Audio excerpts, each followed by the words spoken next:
అదే RTV app వార్తల్ని క్షణాల్లో చదివే అవకాశం ఉంటుంది. ఒక న్యూస్ పేపర్, ఒక టెలివిజన్ ఛానల్ మీ చేతుల్లో ఎప్పుడూ ఉంటాయి. విశాఖ జిల్లా విశాఖ నగరంలో జరగబోతున్న స్టాండింగ్ కౌన్సిల్ ఎలక్షన్స్, అదేవిధంగా విశాఖ జిల్లా లోకల్ బాడీ ఎమ్మెల్సీ ఎలక్షన్ సందర్భంగా వైఎస్ఆర్ కాంగ్రెస్ పార్టీ కార్పొరేటర్లతో, నాయకులతో, అదేవిధంగా జిల్లాలో ఉన్న ఇన్ఛార్జీలతో, ఎమ్మెల్యేలతో అన్ని విధాలుగా మన పార్టీ అభ్యర్థుల గెలుపుకి కృషి చేయాలని చెప్పి ప్రత్యేకంగా సమావేశం ఏర్పాటు చేయటం జరిగింది. తప్పకుండా వైఎస్ఆర్ కాంగ్రెస్ పార్టీ సింబలపై గెలిచిన కార్పొరేటర్లు కానివ్వండి, జెడ్పీటీసీలు కానీ, ఎంపీటీసీలు కానీ అందరూ కూడా పార్టీ ఇచ్చిన ఆదేశాల ప్రకారం పార్టీ నిలబెట్టిన అభ్యర్థులు తప్పకుండా గెలిపిస్తారని, ఎందుకంటే మా పార్టీ అధ్యక్షుడు జగన్మోహన్ రెడ్డి గారు చెప్పడం జరిగింది. పార్టీకి లాయలు విలువలతో కూడిన రాజకీయం చేయాలి. అధికారం ఈరోజు ఉండొచ్చు, పోవచ్చు, కానీ ప్రజల్లో మనకుండే, పార్టీకి ఉండే దీన్ని చూసుకొని మనం ముందుకు పోవాలి అని చెప్పి చెప్పడం జరిగింది. కాబట్టి తప్పకుండా ఈ ప్రభుత్వం అధికారంలోకి వచ్చినాక ఏ విధంగా అయితే కొన్ని అక్రమాలు ఇవన్నీ కార్యక్రమాలు చేస్తున్నారో తప్పకుండా వాటిని తిప్పికొట్టే కార్యక్రమం చేస్తాం.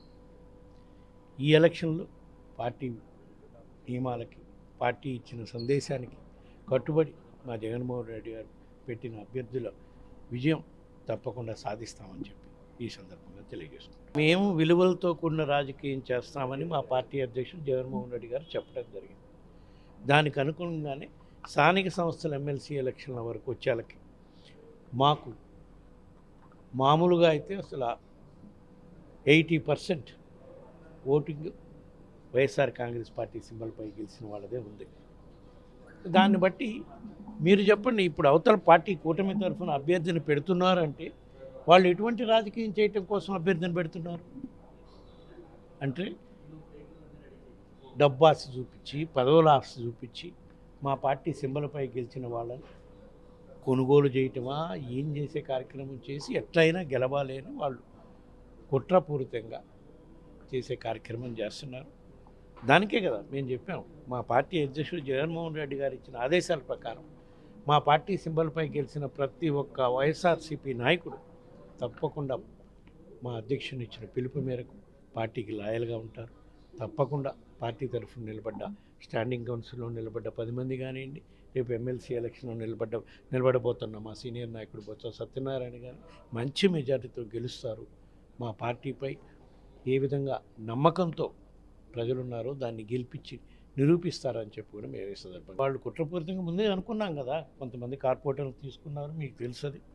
అయినా సరే మా దగ్గర ఉండే కార్పొరేటర్లు చేస్తున్న అభివృద్ధి కార్యక్రమాలు, మా మేయర్ చేస్తున్న అభివృద్ధి కార్యక్రమాలు, మా పార్టీ విశాఖ నగరంలో గత 3 ఏళ్ళ నుంచి చేస్తున్న అభివృద్ధి కార్యక్రమాలు ముందుకు పోవాలి అంటే మళ్ళా మా కార్పొరేటర్లు అందరూ కూడా స్టాండింగ్ కౌన్సిల్లో మా పార్టీ తరఫున నిలబడడం గెలిపిస్తారు. తప్పకుండా ఇప్పుడు చేపట్టిన అభివృద్ధి కార్యక్రమాలన్నీ కూడా ముందుకు తీసుకుపోవాలని ఆశిస్తాం. మరిన్ని వీడియోస్ కోసం ఛానల్ ని సబ్స్క్రైబ్ చేయండి. లేటెస్ట్ అప్డేట్స్ కోసం వాట్సాప్ ఛానల్ ని ఫాలో చేయండి. అండ్ లింక్ డిస్క్రిప్షన్ లో ఉంది.